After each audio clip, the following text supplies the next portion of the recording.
श्री अरुण कुमार गांगुली श्यामाशंकर मठर दायित्व रही। आज गुरु पूर्णिमा ये गुरु पूर्णिमा सब आश्रम चले। गुरु पूर्णिमा गुरु को पूजा हुए। आम ये शिव ओंकारनाथ रूप जगन्नाथ भी प्रतिष्ठा होती समस्त आसती। आम गुरुदेव श्री राम दास ओंकारनाथ मठ सारा भारत वर्ष में 72 मठ अच्छी भितर सी होती गुरु गुरु समस्त गुरु। आज पूजा होची होम होची यज्ञ होता सब सरला।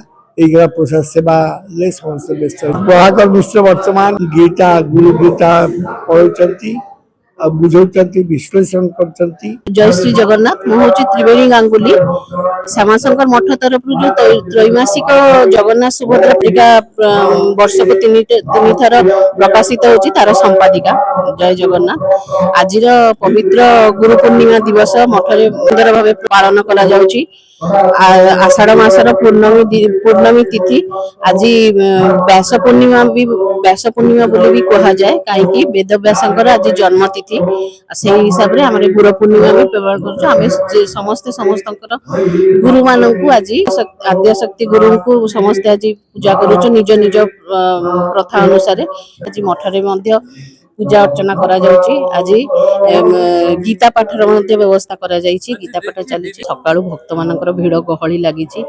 सीताराम दास ओंकारनाथंकर श्यामाशंकर मठरे मु भी शिष्या जने आमे श्री गुरु चरण में निजको आश्रिता मन करी जेतिकी आम द्वारा संभव से भाव आम ठाकुर को डाकुचु। गुरु होउचंती हमर पथ निर्देशक। गुरु गुरु दुईटी अक्षर शब्द गु होउची अंधकार और रु होउची आलोक। गुरु को हाथ धरी चलिले आमे विपदगामी हेले मध्य हमको से सत्मार्ग रे नहीं जाती अंधकार रु आलोक मार्ग रे नहीं जाती।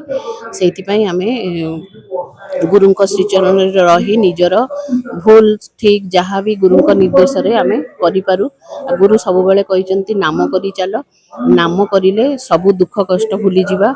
आउ सेति पई आमे जेतिकी हमर साध्य हिसाब रे आमे गुरु को पूजा करूचु भक्ति सहकारे।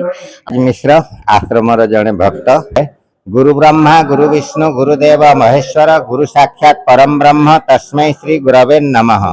अज्ञान तिमिरांधस्य ज्ञानांजन शलाकया चक्षुरुन्मीलितं येन तस्मै श्री गुरवे नमः।